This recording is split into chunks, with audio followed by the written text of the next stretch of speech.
ሰላም ጤና ይስጥልኝ የቻናላችን ቤተሰቦች። በህልማችሁ ቁልፍ አይታችሁ ታውቃላችሁ?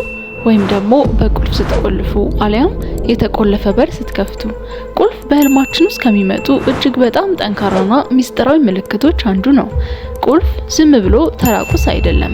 በህልም ዓለም ውስጥ ትልቅ ስልጣንን፣ እውቀትን፣ አዳዲስ እድሎችና የተደበቁ ሚስጥራትን ይወክላል።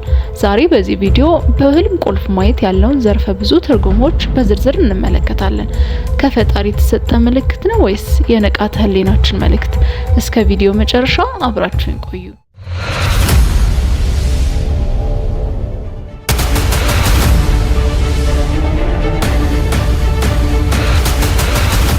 በመጀመሪያው ትርጉም ስንጀምር በህልሞ አዲስ ቁልፍ ሲያገኙ ወይም በእጆ ይዘው ካዩ ይህ እጅግ በጣም መልካም ምልክት ነው።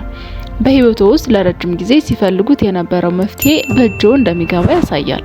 አዲስ የስራ እድል፣ አዲስ የፈጠራ ሀሳብ ወይም ደግሞ ወደ ስኬት የሚወስዱትን ትክክለኛ መንገድ ማግኘቱን ያበስራል። ይህ ህልም የመቆጣጠር ስልጣኑ አሁን በእጅ ነው የሚል መልእክት አለው። ሁለተኛውና በጣም የተለመደው ህልም የተቆለፈ በር በቁልፍ መክፈት ነው። ይህ ህልም በህይወቱ የነበሩ እገዳዎች፣ መሰናክሎችና አስቸጋሪ ሁኔታዎች እንደሚቀረፉ ያሳያል። የታሰረ ነገር መፈታቱን፣ የገንዘብም ሆነ የኑሮ መደነቃቀፍ አልፎ ወደ አዲስ ምዕራፍ መሸጋገሩን ያመለክታል። በራሱ ጥረትና ጥበብ ትልቅ ስኬት ላይ እንደሚደርሱ የሚጠቁም አነቃቂ ህልም ነው። በቁልፍ በር ስንቆልፍ ካየን ደግሞ ለዚህ ሁለት አይነት ትርጉም አለ። በአንድ በኩል ህይወቱን፣ ሚስጥሩንና ስኬቱን ከጠላቶች ወይም ካልተፈለጉ ሰዎች እየጠበቁ መሆኑን ያሳያል። በሌላ በኩል ግን ከሰዎች እየተገለሉ መሆኑን ወይም ደግሞ አዳዲስ እድሎችን ላለመቀበል ልቦን እየቆለፉ መሆኑን ሊያመለክት ይችላል።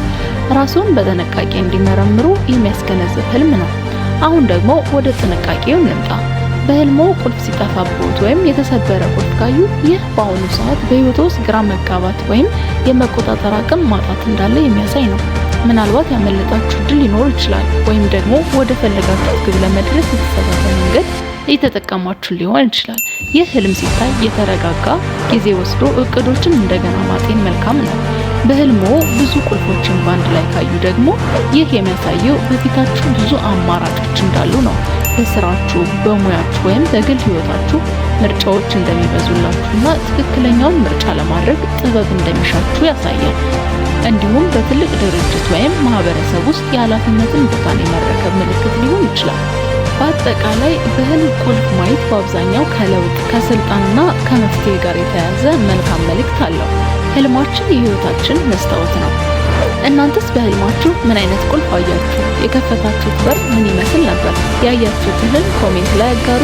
ቪዲዮ ጠቃሚ ሆኖ ካገኛችሁት ላይክ እና ሼር ማድረጋችሁ እንዳትረሱ። ለቻናላችን አዲስ ከሆናችሁ ደግሞ ቻናሉን ሰብስክራይብ በማድረግ ቤተሰብ ይሁኑ። በሚቀጥለው ቪዲዮ እስከምንገናኝ መልካም ቆዩ።